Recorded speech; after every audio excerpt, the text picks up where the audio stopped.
Alright, so I am back, and this time we're going to be playing around with the PFlow system, which allows us to go into particle view and do a really neat firework effect.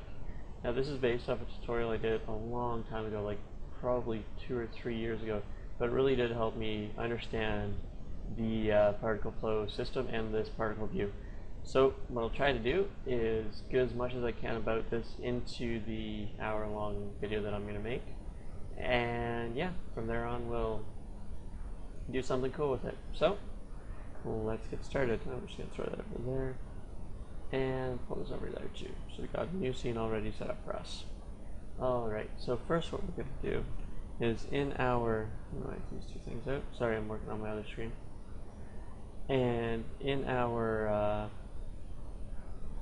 viewport here, first we're just going to set up our units. So just right now generic units works just fine. We're not really worrying about physical base lighting, so we don't have to worry too much about that.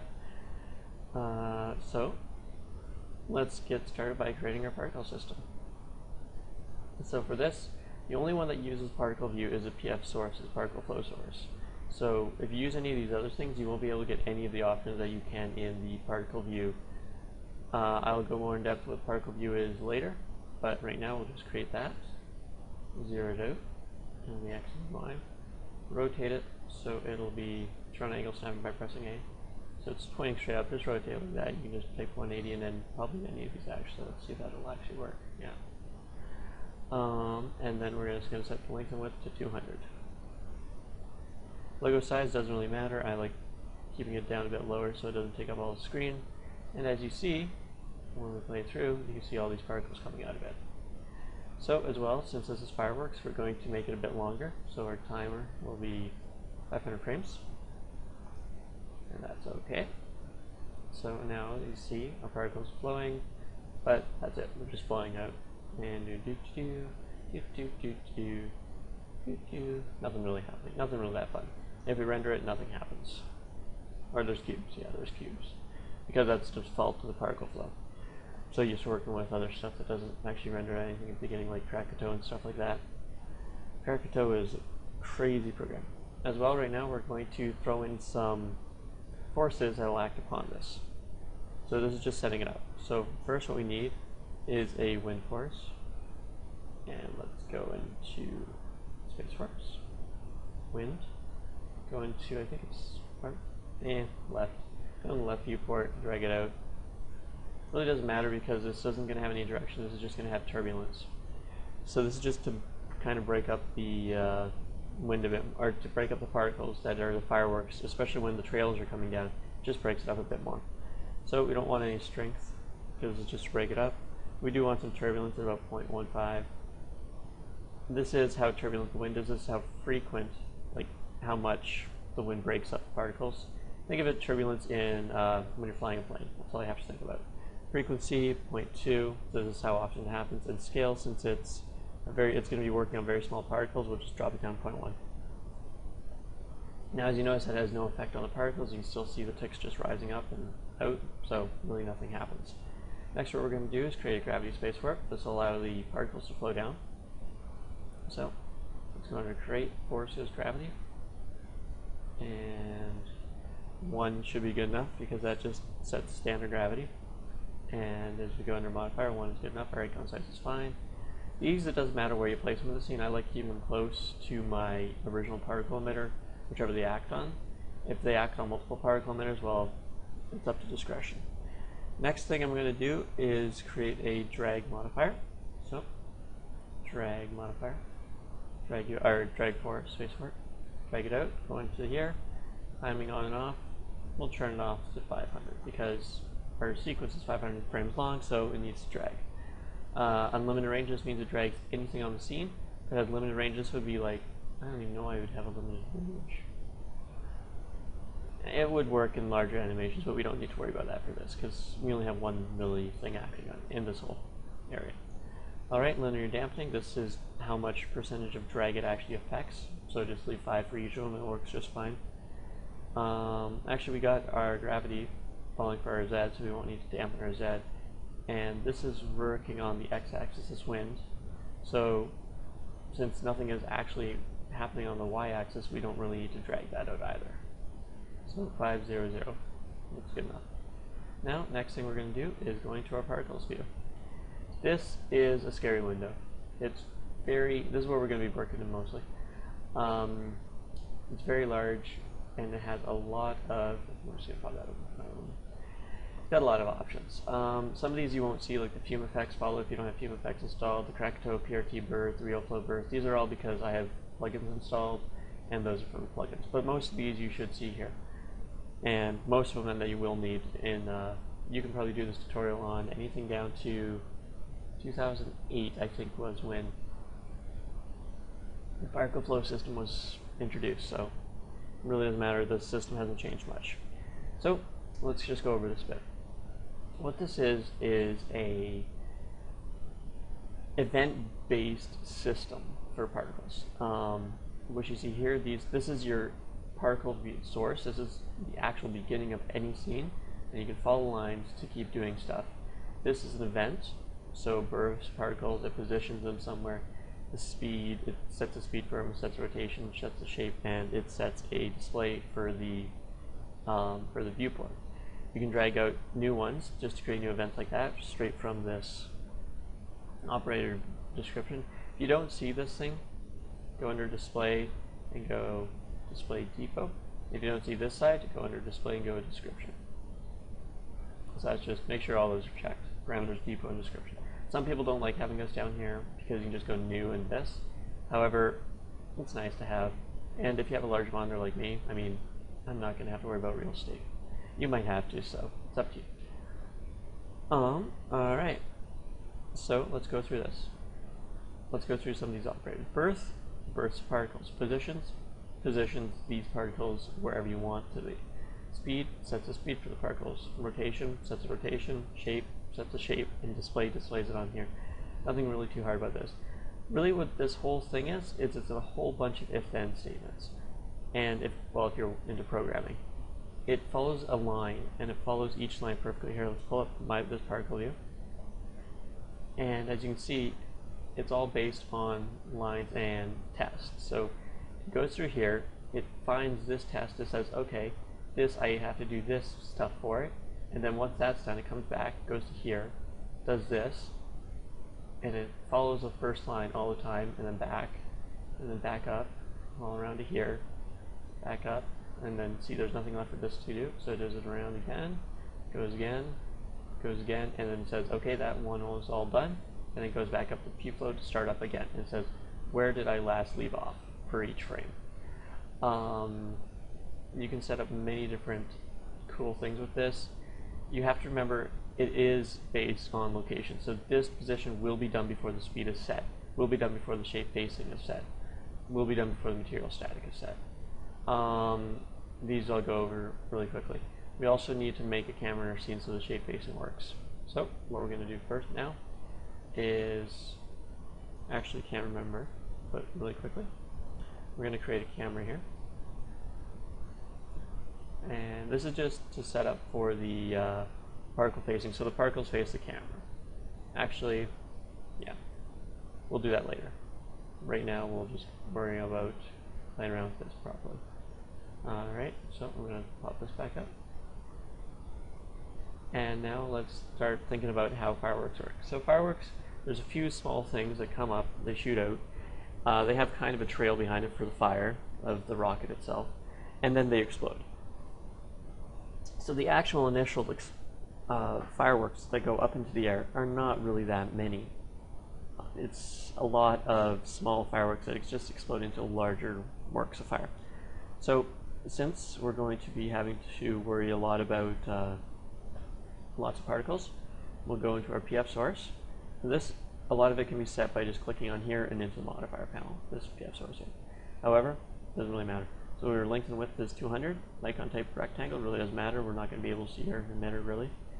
Quantity multiplier, viewport to render. This is how many particles show up in your viewport, 20%, 100%, 200%, you can double it up, really doesn't matter. I'm going to drop it down to really low 20% because there's going to be a lot of particles in the scene. And is hard on your GPU to keep updating your viewport that much if you have this up to 100.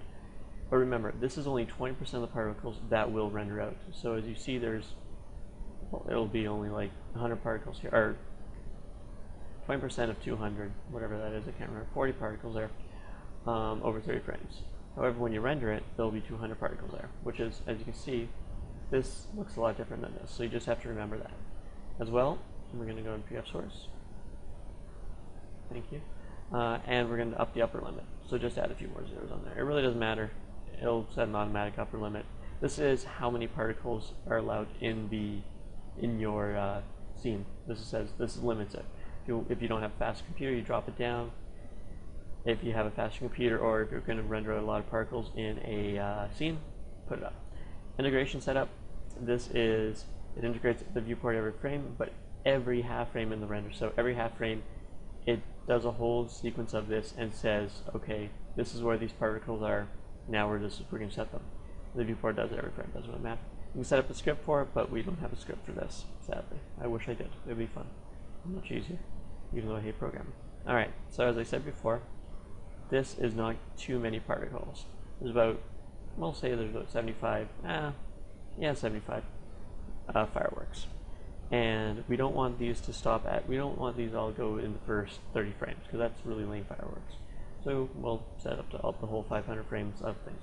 As you can see, there's a few little particles just flying up. And if we render it out, since that's only 20%, you can see there's a lot more little particles. The next thing is our position. We'll just leave it in the volume of this. That's where it will shoot out from. Next is our speed. And our speed, we don't really want it that fast because they're kind of, they slow down, but we do have something to slow them down with. So they're really fast at the beginning and slow down. So let's set the speed up to 2000. And as you can see, they just rocket up now. But what we're not doing is slowing them down. They just, if we press play button, you can see how fast they go. That doesn't look that fast because I'm really zoomed out. If we really want something to compare this to, we'll just draw down a biped person here. You don't have to do this, it's just for comparison. Biped and height of 72 inches, which is 6 feet tall. And then I'll group him and freeze him. Actually, I'll move him off to the side. This is just for, there we go. That's just for scaling purposes. So as you can see, our particle is flying pretty high in the air. Alright, so we'll bring back up a particle view. However, they're all going straight up in fireworks. They don't go straight up. So what we do here is we set our divergence. Divergence, if I drop it back down, you'll notice, actually what I'm going to do is drop the speed back down. Just remember 2000, we're going to have to do this, and I'm going to drop the emit stop so we can see our particles. Alright, and if we turn on divergence, it diverges it away from the, man, I can't really see it in perspective view. Diverges it away from the, there we are, from the emitter. As you can see, now they're farther apart, they're closer together, farther apart, and 90 is at 90-degree angle, 180 is exactly opposite of it. So we kind of want these, we'll just put them at about a 40-degree divergence angle. And the speed, set that back to 2500. A birth, back up to 500. And there we are. And then these will diverge away from the particle system. As you can see, that one shoots off. This one right here, if you can see it, shoots off a lot different than this one. It just gives a bit of randomization to make it look more like fireworks. Alright, so our next thing is shape facing. So we always want this to face the camera. So let's set up our camera really quickly right now. I'm going to figure out where I put it last time.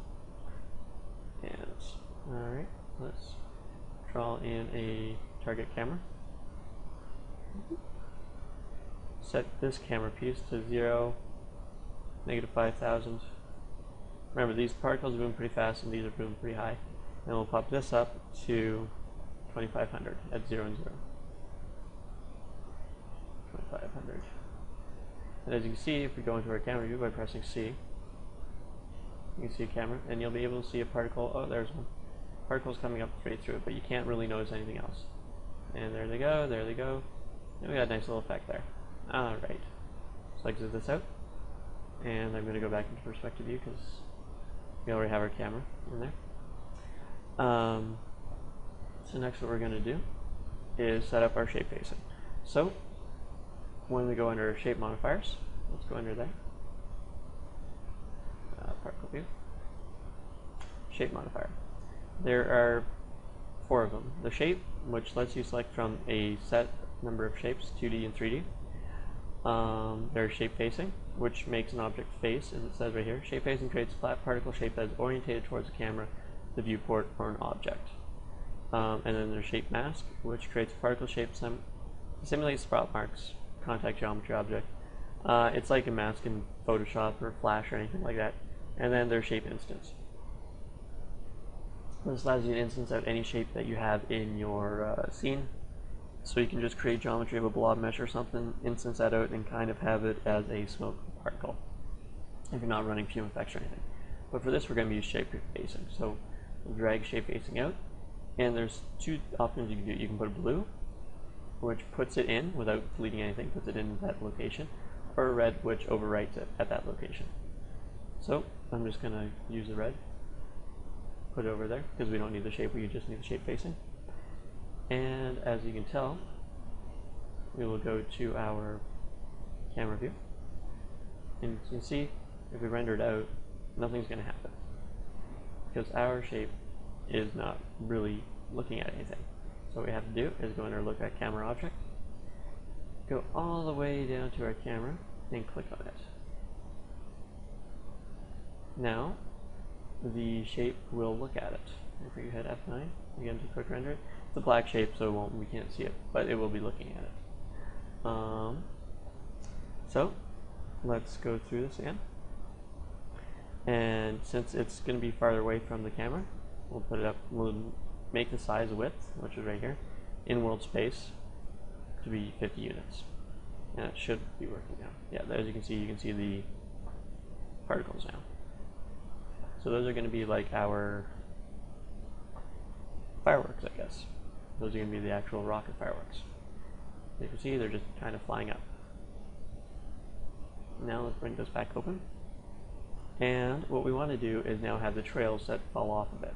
We're going to do materials on this later because I might not have time to do it. And materials are, this isn't about materials, it's about worrying about the particle view.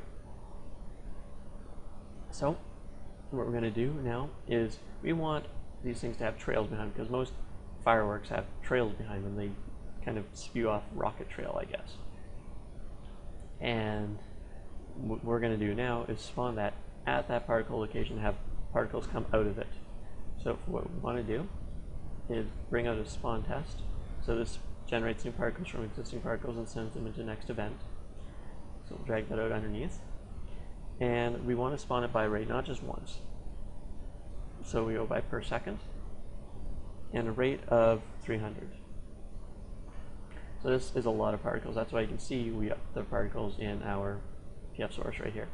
That looks like a lot, and that's what 1, 2, 3, 4, 5, 6, 7, 8, 9. So that's a billion particles, but you can easily use that up. Alright, so now that we have our spawn rate, I'm going to drag out just another event into here to make it work. So what we're going to do is we're going to drag out a force modifier. This will allow me to apply forces to these particles that come out. I'm just going to move this over so I can have more room to work. Select it, click and drag. You can move around in this just like you do in your viewport. So middle mouse click drag, that's all it is. And we'll now, so that's for that. Now what we're going to do is we are spawning by a rate of 300 particles, but we don't know what to do with those particles. As you can see, nothing happens because they're just kind of, it's being very slow, my computer. It's spawning those particles, but nothing is happening with those particles. And I really should calm down the amount of particles I spawned. I might have just crashed my system.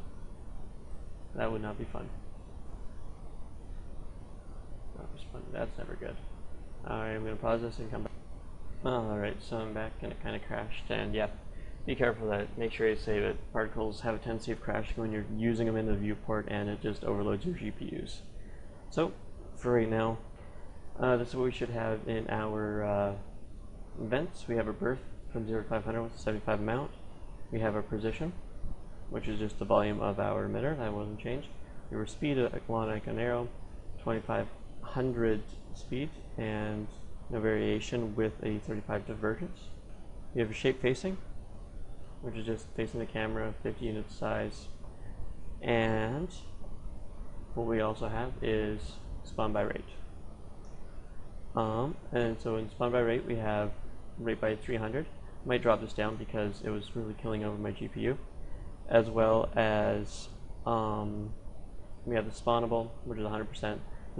This means 100% of the particles that are from this spawn are actually spawned. Offspring just 1, and we restart the particle age, so this sets these spawned particles down to an age of 1 again. As well as under here, our speed, we inherit negative 20% of our speed, so we inherit 20% less speed than what was given to us from our birth, with a variation of 100%, and a divergence of 15, as we saw divergence before. So what we're going to do now is, because mine was crashing because of a lot of particles, we're going to throw in a few delete particles. So we have a delete in here, not delete all, but by particle age, and we delete, not these ones. Try to get that into the part. So what I'm going to do is undo that, delete that. So just drag and drop a delete modifier from there, drag and drop that like that, and then we have it move these over, and we have our delete particles, so it won't really overload our GPU again, and as well it'll look proper. So as you can see, nothing's going to look any different because it's spawning out 300 particles, but they're all getting deleted. That's kind of this delete modifier. We have to delete all particles. What we should do is by particle age, lifespan of 15 with a variation of 5. So this means these rocket trails will survive for 5 seconds or for 15 frames afterwards. As you can see now, the particles in this view right here, they are showing out, and they're spawning at our particle, at our first particle, and then spawning off like that, which looks actually kind of good. And they're not destroying my GPU. Alright, so we got that out. Next, what we're going to do is put some forces on those. So we'll throw a force on there.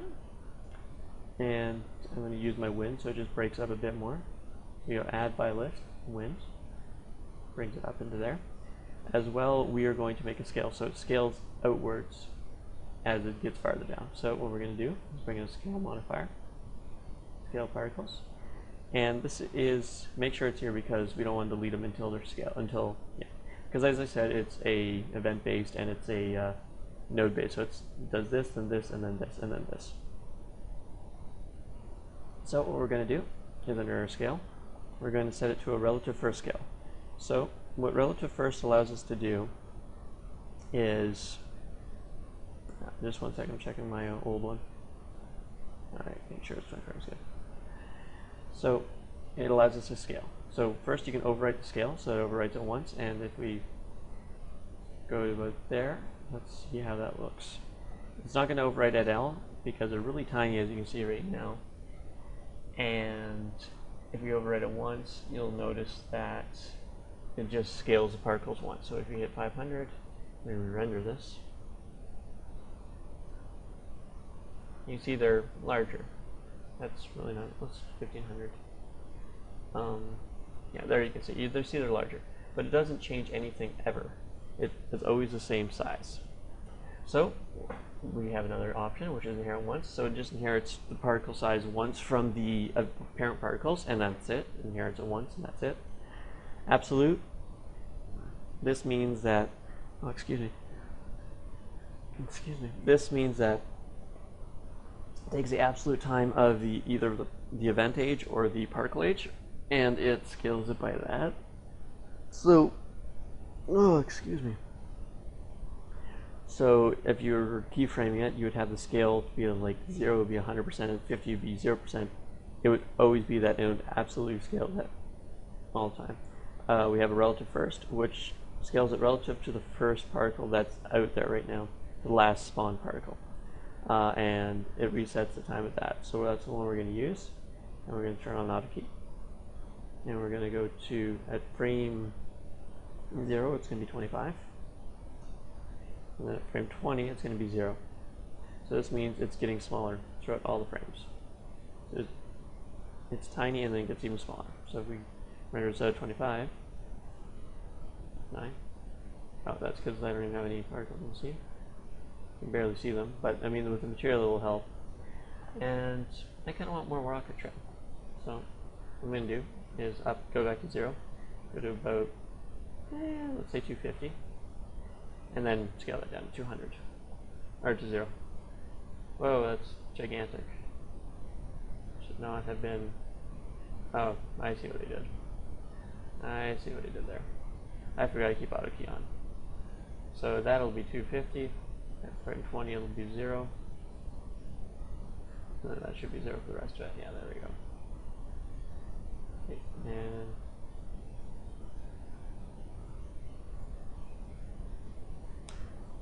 now I cannot understand why this is not relative first should be the right one.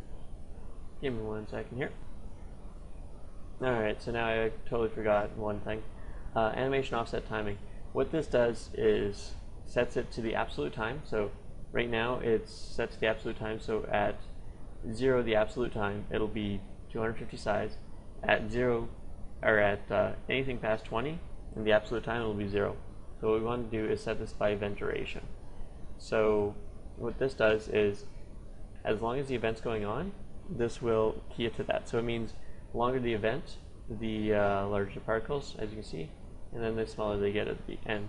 So we're going to reset this scale at 0. I'm going to go to auto key, and it's going to be, let's say, 30% of the size. Turn off auto key, drag it around a bit, and there you go. We have trails. As you can see, they get smaller as it goes on. Kind of want the trails bigger, so what I'm going to do, go back to my 0 frame, go auto key, and go 50. And since they're constrained proportions, it should automatically change all of them. And let's hit F9 again. Oh, let's bring on, yeah, there we go. And as you can see, they're about the size of our firework, and then they just get smaller to 0. As well, we want to vary the scale so it doesn't look all the same, so just put a 50% variation on there. And as you see, we rendered again, you can see the variation of it. I might drop this down. It's a lot of guessing and checking, just like seeing what's proper, so we might put that back on 3.5. And I gotta, yeah, so something like that. I like that. Alright, so turn off auto key. And that is going to be our rocket trail. So if we drop into here, we can see our rocket trail just kind of going off. I will be putting on materials, I think, if I might have time. So next thing we want to do is, as those particles are deleted, we got to force, we got to scale, we got to delete. We want to create the explosions, which are pretty impressive. So what we want to do is split these particles into three or four different types of explosions. And that'll just be different colors and stuff like that. So what we're going to do is, I'll actually try and check something. 1 second.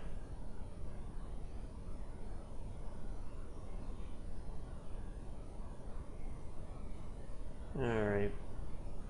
Something was weird in my other one. I don't know what I was doing. I did this so long ago.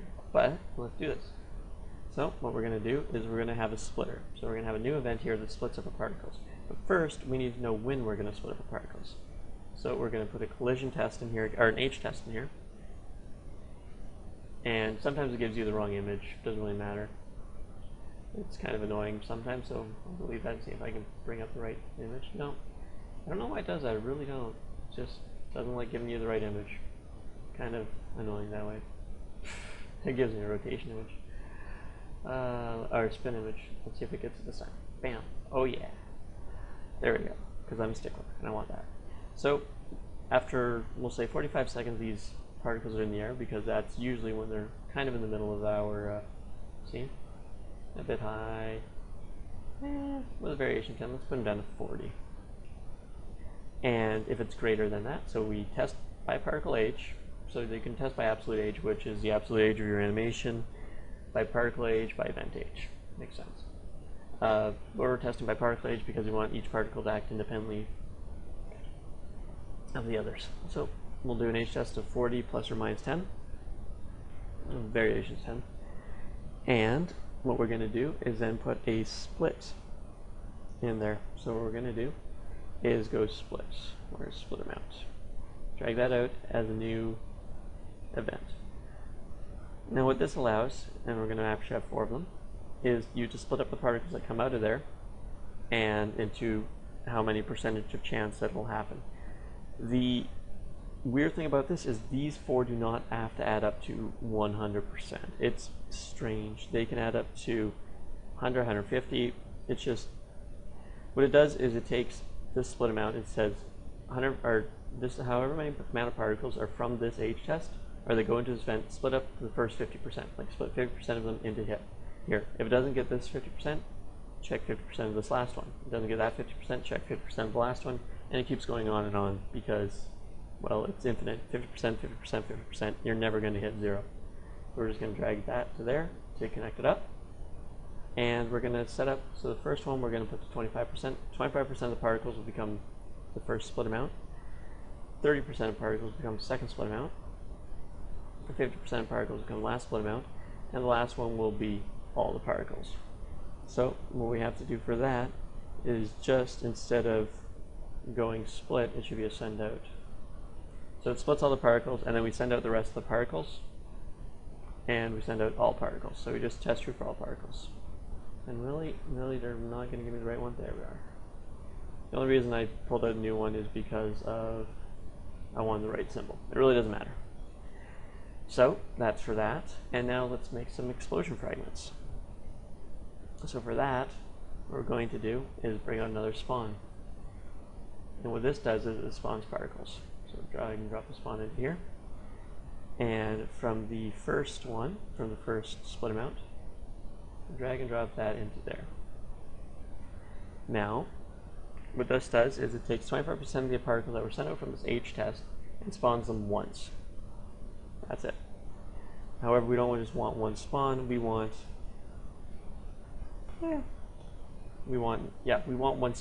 this to spawn once, but we also want it to spawn more than one particle. So we'll spawn 60 offspring, and we don't want that small firework, since it's exploded up. We'll do the parent as well, because we don't want the firework there anymore. It's gone. It's done its job. So this is the explosions. I'm going to just name that out nicely. Rename. Explosion. This is our splitter. Name that to splitter. And that's that. Alright. So what we're going to do now is set a speed to these. So we need to know what speed they're going to do. Actually, first I'm going to make sure that all these are the same. I have this on another file just to make sure that I'm doing it properly. Oh yeah, first right here. We don't want to inherit any speed because they explode outwards. They don't keep going up at the 2500 speed that we had them at. We want them to be 100% the size of the last time and 60 of them as well. So let's see if we ever get one of those explosions. There we go. This one right here. As you can see, there's one particle there. It kind of exploded because you see it stopped moving, and it's still moving upwards because it still has speed to it. However, it's not. No, there's one. Totally stopped. Yeah, as you can see, there are some that are just. There's another one right there. And those ones are our explosions that we're going to build off of. So what we want is a speed modifier. Since we've deleted our speed and we haven't inherited any speed, we need to make a speed modifier. So we're just dragging another one of those out here. And as we see, screw the frickin' things. As you see, there's a long icon arrow, icon center out, icon arrow, random 3D, random horizontal, and inherit previous. This icon arrow out follows this icon right here. Icon center out follows this icon and diverges from center. Icon arrow out follows the arrow again and then diverges. Random 3D, which we're going to use, does anywhere in the 3D space. So it works good for explosions. It's up, down, left, right, anywhere. X, Y, Z, doesn't matter. And we're going to set a speed of 1300. 1500, why not? And a variation 300. So this is our explosion part of it. Seed stays the same. Doesn't really matter. So next, what we're going to do is put our forces on it that we built a long time ago. And add by list. We're going to add our gravity and our drag. Or is it our gravity? Our gravity and our drag together. And since we don't want, since we want our wind to act kind of differently to it, we'll set that again later. So what we want to have this is to influence it not 1000%, but only by 100%. and the sink is fine. Force field overlapping is additive and maximum. Additive means it adds each other to it. So the gravity and then, or the drag is added and then the gravity and then whatever one's else. Maximum means once there's a maximum amount, like 100%, drag will take up 50% of that, gravity will take up 50% of that, etc., etc. It has a set amount of max, and then it bases it on there.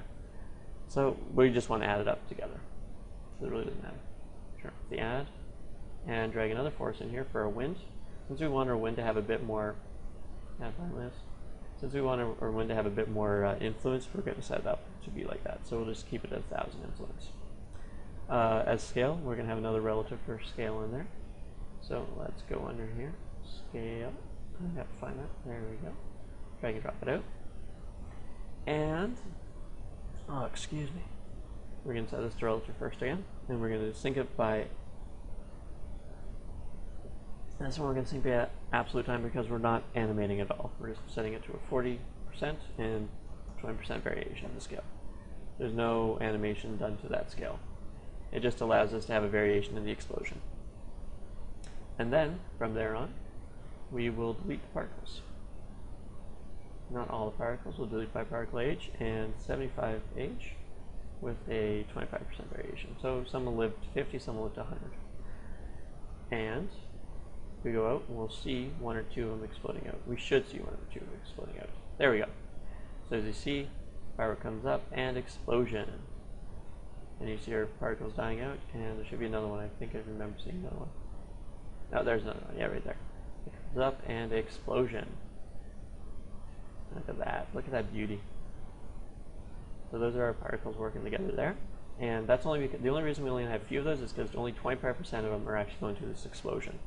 What we're going to do after this is it's going to be a lot of copy pasting. So let's get to that. Yeah. So we're just going to change around some of these explosion packages. What we're going to do is make up our other explosions. So shift drag to copy this. And it says copy clone options, operator test, copy or instant. We want to copy it because we're going to change some of them around. And so just keep copy, press OK. This will be our explosion 02. Why didn't we name that?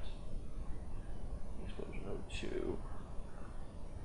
And that's going to come from our split amount 02. To clean up our particles, I'm just going to click this area. So as you see that little arrow area, and you can drag it over to here. So it just cleans it up a bit. Actually, what I'm going to do is that for our bottom ones. So when you see this, the little dot with two arrows, we can drag it. That did not work. Jesus. There we go. Click and drag it like that, and then we put these two over here. What I'm doing is just cleaning up my particle flow so it's easier for other people to notice it whenever they're working with it. I'll drag that one below like that. And sometimes you can change these around, but not this time, I guess. Alright, so that's good. And for this explosion one, we're going to go under spawn. We're going to spawn a few more of them. So we're just going to spawn 70 of them. Keep the delete parent, doesn't really matter. We don't need to worry about the speed. We don't want to inherit any speed. Under our regular speed, we're going to set this to be a slower explosion, so 800, but with more of a variation at 400. Our forces will leave the same, we don't need to worry about those. Scale will leave the same, we don't need to worry about those. And delete will leave the same. So if we go back and do our scene, leave it off first, you'll see a few more that explode out. There's one. Oh, there's the other one. That's this one. As you can see, I'm just going to change the color of it so you can notice. See, that's that one. So it goes red. This is just for display so you notice which ones are which. And that one's, oh, there's another red one. Remember, this is only 20% of the particles that we're going to be rendering out. So if we actually hit render, there's going to be a lot more particles. And that doesn't seem right. F9. Okay, that was right. But as you notice, there's a lot more particles than what we have in there because our viewport's only set to 20%. Alright, so let's make a third one for our third split mount. So shift drag this again, copy it, and drag it from our third split mount.